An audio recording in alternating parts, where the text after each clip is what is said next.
Raucous town hall has wrapped up in Cobb County. Hundreds of angry residents demanding the feds curb cancerous gas levels seeping out of a Smyrna plant. Team coverage includes the leak revealing Sterigenics was aware of the problem a year earlier. Jamie Kennedy going in depth on the elevated risk of cancer. But we're going to begin with Carolyn Ryan. And Carolyn, that meeting just ended.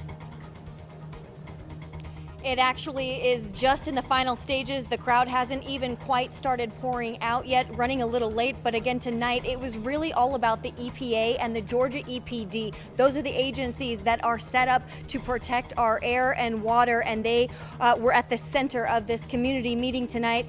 800 to 1,000 residents, we're estimating, came out tonight to hold those agencies' feet to the fire and really press them on why those agencies did not alert residents that they had been breathing a toxic cancer-causing chemical for years. And let me tell you, these residents have really done their homework and they came to this meeting prepared. A group called Stop Sterigenics Georgia obtained documents through a Freedom of Information request between the Georgia EPD and Sterigenics just last year. Well, they are sharing those documents exclusively with CBS 46 tonight, and those documents show that a leak occurred in 2018 at Sterigenics, and the EPD determined Sterigenics failed to report it properly.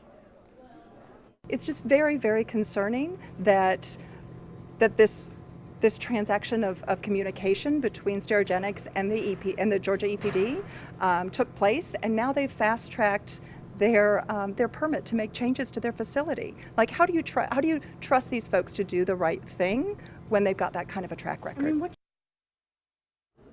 Yeah, so that group, Stop Sterigenics Georgia, they did intend on confronting EPD officials about that 2018 leak tonight. They are concerned that they never would have even known about it had they not done the legwork themselves to put in that FOIA request and pour through all those documents. So it seems at the heart of all of this is just a lack of trust and a lack of transparency. The residents are so concerned about that. How can Sterigenics be trusted, and how can these public health agencies be trusted, especially since they've known about the dangers of ethylene oxide for so long? And for more on that, we go to my colleague, Jamie Kennedy. He was here as well. Jamie.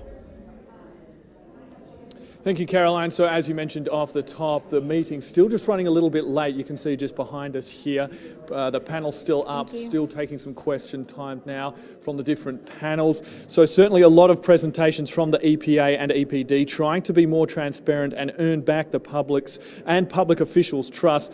The story of just how dangerous ethylene oxide is to the public only really came out in July this year. The public and elected officials have been unhappy with the EPA and Georgia EPD. The released information that they had over a year ago.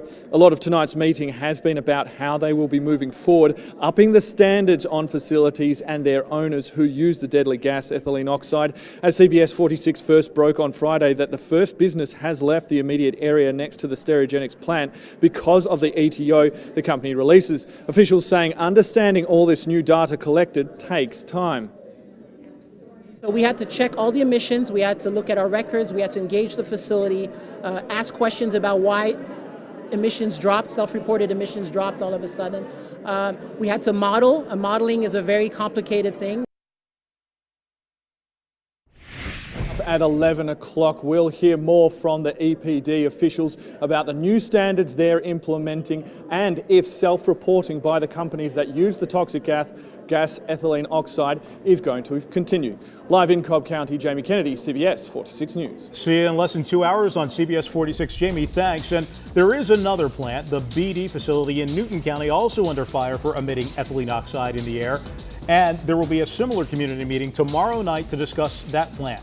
It'll be from 7 p.m. until 9 p.m. at the Newton County Courthouse. That's 1124 Clark Street. You see it there in Covington tomorrow night. Our team coverage of tonight's meeting will continue on CBS 46 News at 11. And of course, you can follow the meeting as well on the CBS 46 News app. Our reporters will be posting live updates from inside the